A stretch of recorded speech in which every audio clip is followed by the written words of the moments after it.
Juan Manuel Ávila. Póngase cómodo y tenga a mano su bebida favorita. Y dispóngase a disfrutar 2 horas de libros, música, entrevistas, noticias, comentarios interesantes sobre diversos temas y mucho más. Leer un libro es avanzar un paso más en el conocimiento de uno mismo. Confieso que he leído. Iniciamos.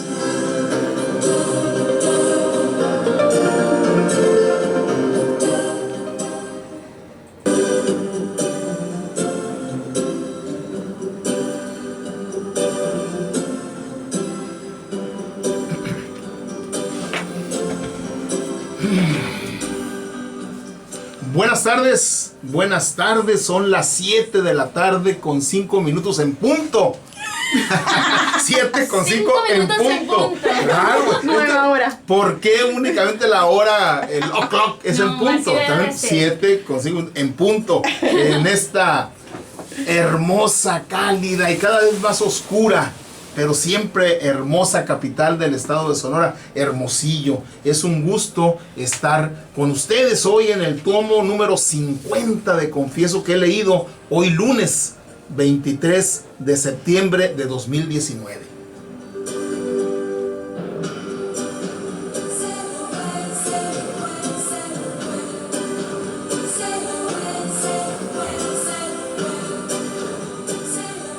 Pues hemos estado de conmemoraciones, a veces luctuosas, a veces con mucho pesar, a veces, bueno, con alegría no ha habido todavía, esperemos que haya más adelante.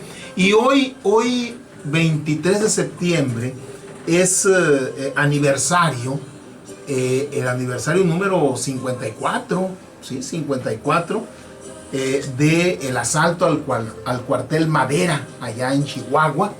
El cuartel Madera en el estado de Chihuahua, un lugar ahí de la sierra chihuahuense, y que está ahorita en ebullición, porque el historiador Pedro Salmerón Sanginés, quien hasta hace unos días era el director general del Instituto Nacional de Estudios Históricos de la Revolución Mexicana, o de las revoluciones, ya le cambiaron el nombre, de las revoluciones de México, tocó una página sensible en la historia, que es el asesinato de un prominente empresario regiomontano por allá en 1973 por parte de la Liga 23 de septiembre, que intentó hacer un secuestro y acabaron con la vida del empresario y de su chofer, ¿sí? El que era director, ¿sí? Dijo que la muerte que había sido acto de unos jóvenes valientes, ¿sí? De unos jóvenes valientes que estaban luchando con mucha valentía, y esa expresión de este funcionario del gobierno federal pues causó mucho resquemor entre los empresarios, entre el Instituto de Estudios Superiores del Tecnológico de Monterrey, ¿sí? Y pues varias voces allá de los medios de comunicación, del empresariado, etcétera, etcétera, tanto que tuvo que renunciar, ¿no? Y bueno, pero eso tiene su historia. O sea, esa Liga Comunista 23 de septiembre que intentó raptar al empresario Eugenio Garza Sada, y que terminó en un asesinato. Después persiguieron a los muchachos que habían intentado raptarlo, y bueno, en lugar de presentarlos ante el Ministerio Público para que fueran juzgados de acuerdo a las leyes de la época, pues los desaparecieron. Los desapareció el gobierno mexicano, en lo que ya para entonces se le conocía como Guerra Sucia del gobierno de Echeverría, que después continuó el gobierno de López Portillo y algo de Miguel de la Madrid. Y la mamá de uno de los jóvenes, Jesús se llamaba, o se llama, no se sabe, el muchacho, Jesús Piedra Ibarra, su mamá, una señora y ama de casa, pues esposa de un médico, del doctor Jesús Piedra, pues se lanzó desde Monterrey, él era de Monterrey el joven, a ir a buscarlo, ¿sí? Y esta señora pues tiene una lucha de más de 40 años, ¿sí? 46 años, se ha convertido en un símbolo de la lucha por encontrar a los desaparecidos en este país, es doña Rosario Ibarra de Piedra, ¿sí? Bueno, pero ¿qué fue lo que ocurrió? Bueno, está el asalto al cuartel Madera, precisamente un 23 de septiembre de 1965, ¿sí? Y si ya estamos listos con la primera grabación, ¿sí?, vamos a recordar, porque el día de hoy vamos a dedicarle a la conmemoración de ese evento del cuartel Moncada, que dio para muchas cosas, una parte muy fundamental de la historia de nuestro país, e incluso dio lugar a un libro de Carlos Montemayor que se llama Las Armas del Alba, ¿sí? Ahorita les platico de este libro que tiene que ver con ese evento, por decirlo de alguna manera. Vamos a escuchar esta grabación, es una grabación breve que tiene que ver con esto que les estoy comentando.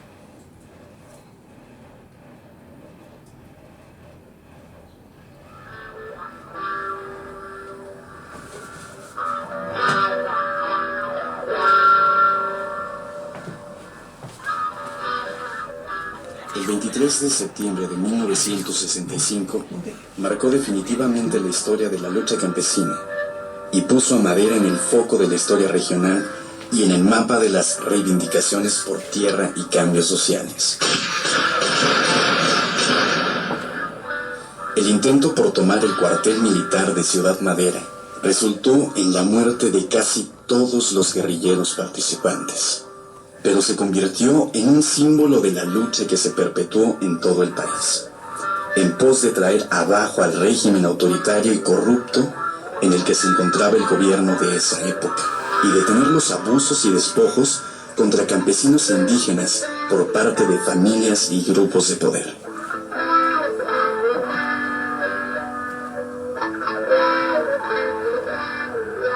Posteriormente, habría de ocurrir otro hecho relevante en la historia de la región: la resolución presidencial de 1971 a favor de 1.455 campesinos para formar el ejido más grande del país, el ejido El Largo Maderal, en el municipio de Madera, expropiando así gran parte del área de aprovechamiento concesionada a Bosques de Chihuahua.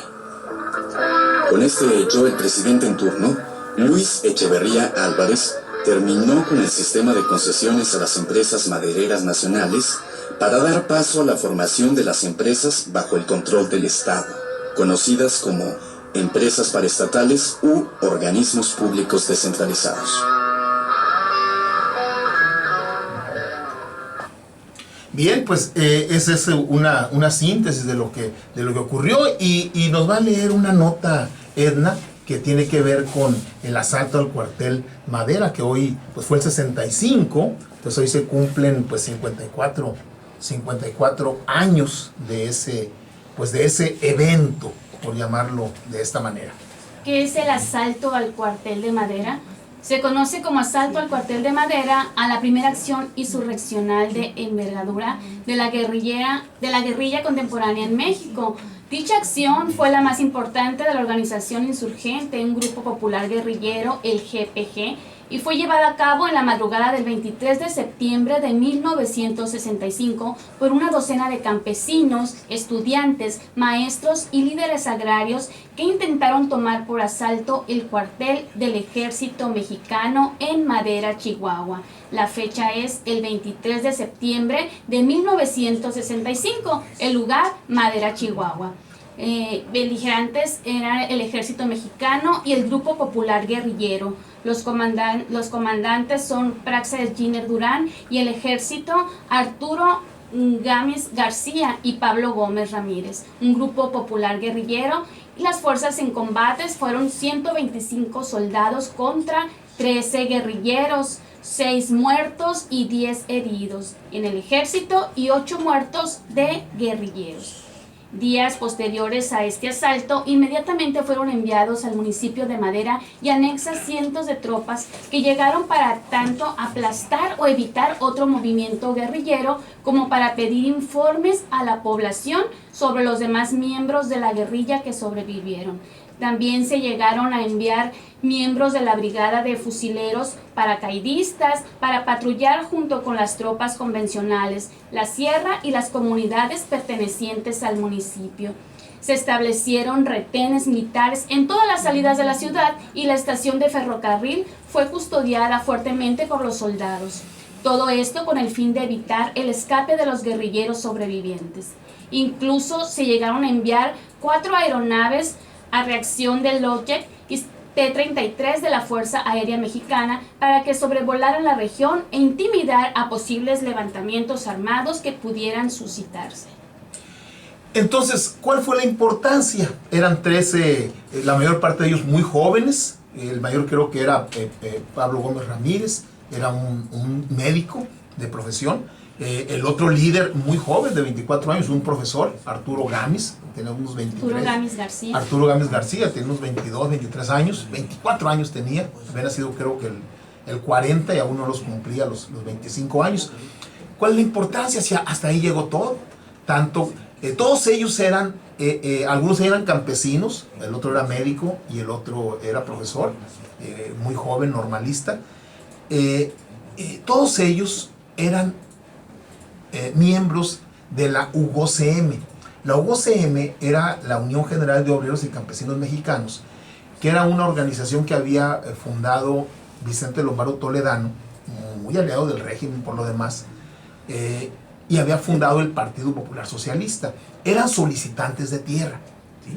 Pero llegó un momento en que esos solicitantes de tierra, líderes como Pablo Gómez, como Arturo Gámez, y campesinos como Salvador Gaitán y otros, dijeron, pues no se puede, no es por ahí, ¿sí? Los caciques de la región nos están atacando, los caciques de la región nos están desapareciendo, entonces la única vía son las armas. Ellos fueron a la Ciudad de México a pedirle apoyo al Partido Popular Socialista, dirigido por Vicente Lombardo Toledano, pero no se las dio, ¿no? A ver, vamos a ver qué hacemos. Aquí en Sonora había un gran líder campesino, Jacinto López, que era de la UGOCM, y había núcleos que luchaban porque se les dotara de tierra aquí en Sonora, todos bajo el auspicio del PPS, del Partido Popular Socialista. En Chihuahua también estaba la UGOCM, y había muchos grupos, todos los grupos eran pacíficos. Pero llegó un momento en que estas 13 personas consideraron que solo la vía armada era la que podía solucionar sus problemas. El mismo día los mataron a 8 de 13, y los otros salieron huyendo por la sierra hacia el estado de Sonora, hacia Rosario Tezopaco, hacia Álamos, toda esta parte. Hay una novela escrita por el maestro Ignacio Lagarda, que les voy a comentar posteriormente, que tiene que ver con esta huida, por decirlo así, de los sobrevivientes hacia el estado de Sonora. Entonces, ¿cuál es la importancia si ahí mismo aparentemente se acabó el problema? ¿Sí? Pues ocurre que en varias partes del país, ¿sí?, varios profesores, médicos, campesinos, obreros, empezaron a pensar que la vía pacífica ya no era la solución. Y después del asalto al cuartel Madera, que fue un émulo de lo que hicieron los hermanos Castro, ¿sí?, allá en Cuba, en el cuartel Moncada. Y ocurrió lo mismo, al cuartel Moncada, Fidel Castro fue a dar a la cárcel en 1953. Fue a dar a la cárcel, Raúl también. Después salen exiliados a México, aquí se organizan, aquí conocen al Che Guevara y se van a Cuba a hacer, y hacen la revolución. Un puñado, cupieron en una pequeña embarcación los cubanos y salieron de Veracruz, ¿sí?, hacia Cuba e hicieron la revolución. Bueno, como los cubanos asaltaron el cuartel Moncada en Cuba y tuvieron éxito posteriormente, bueno, estos mexicanos atacaron el cuartel Madera, ¿sí? Bien, después de ahí los brotes guerrilleros surgieron como hongos después de la lluvia.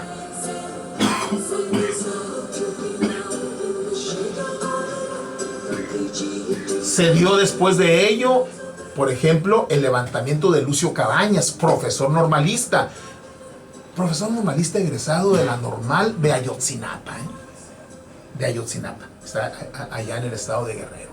Se dio la guerrilla de Genaro Vázquez, Y un grupo de jóvenes, la mayor parte universitarios, y un que otro obrero por ahí, se juntaron en 1971 en Guadalajara, ¿sí? Y decidieron tomar la vía armada y hacer guerrillas urbanas. Eran varios grupos. Algunos de Sonora.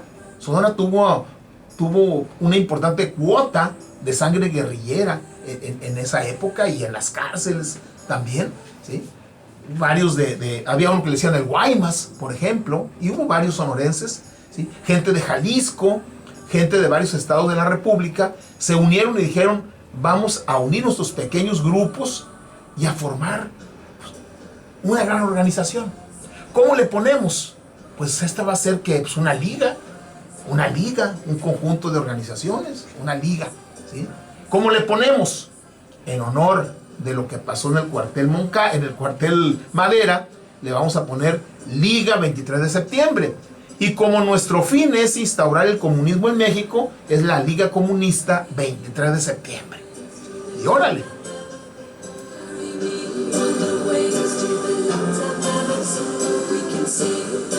A la guerrilla urbana, a secuestrar gente, a expropiar, a asaltar bancos, y bueno, y empezaron a darles dolores de cabeza al gobierno, que el gobierno no respondió con la fuerza legítima del Estado, sino respondió de manera sucia, lo que se conoció como la guerra sucia.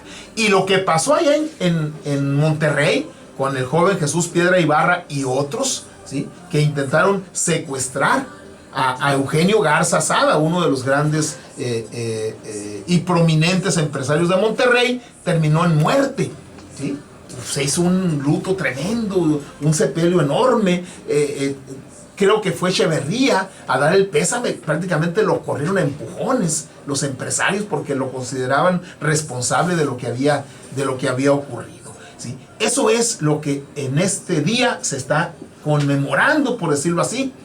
Y hubo una ceremonia hace un día, el día de ayer, en Los Pinos, donde se les dio una medalla, ¿sí? A 2 de los sobrevivientes del ataque al cuartel Madera, el 23 de septiembre del 65 en Chihuahua.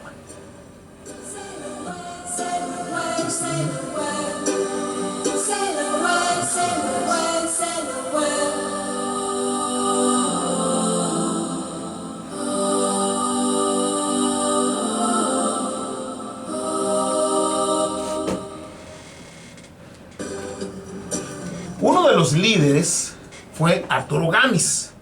A ver, Edna, ¿quién era Arturo Gámez? Arturo Gámez García, 28 de febrero de 1940, en Xúchitl, Durango, México. 23 de septiembre de 1965, Madera, Chihuahua, México. Fue un maestro, político y guerrillero mexicano, líder del Partido Popular Socialista y fundador del Grupo Popular Guerrillero. A la par del paso de Arturo Gámez por el magisterio, un joven de nombre Álvaro Ríos llegó a Madera con el fin de crear una organización agrarista a nivel regional que luego se expandiera a otros estados del norte del país rápidamente y fue estableciendo conexiones con grupos de izquierda, campesinos, profesores y estudiantes en otras partes del estado. En su primera etapa, este movimiento se expandió a Delicias y Casas Grandes. Ahí, en 1959, entró Pablo Gómez al movimiento.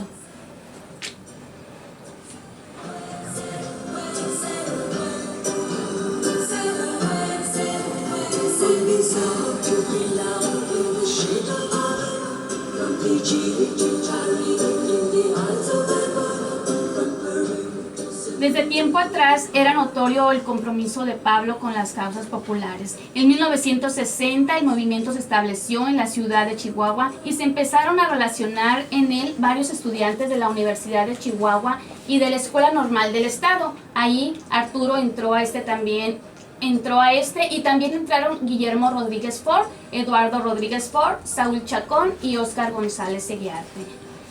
En ese mismo año de 1960 tuvo lugar el primer mitin masivo que se celebró en Ciudad Madera y este acto fue determinante para el futuro de la organización y de varios jóvenes que acudieron desde Chihuahua a apoyar a los campesinos.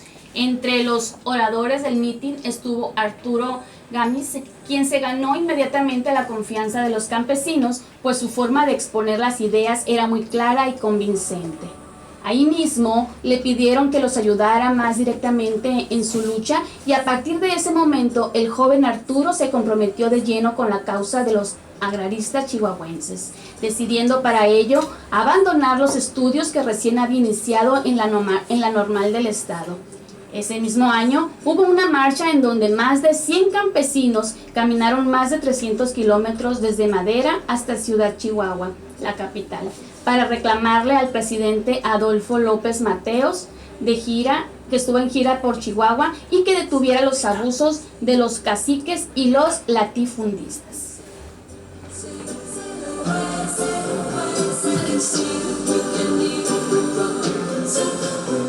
Si revisamos con cuidado el surgimiento de las guerrillas más importantes de nuestro país, este asalto al cuartel Madera, lo de la Liga Comunista 23 de septiembre, lo de Lucio Cabañas en el estado de Guerrero, lo de Genaro Vázquez en el estado de Guerrero y otros, vamos a ver que ninguno de esos movimientos se inició como un movimiento armado.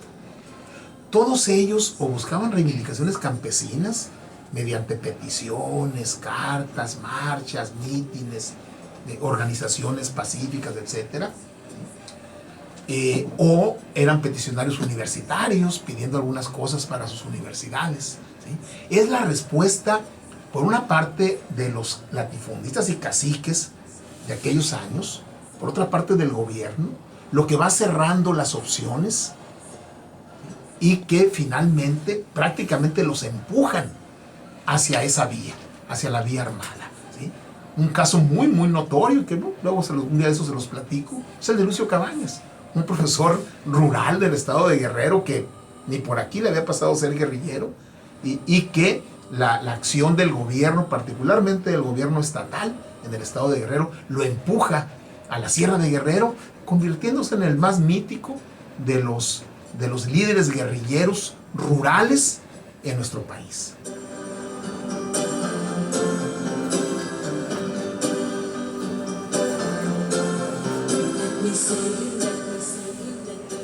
Y bueno, los cantautores, los cantantes hicieron lo suyo en ese tiempo, y vamos a escuchar un corrido que tiene que ver con el asalto al cuartel Madera el 23 de septiembre de 1965.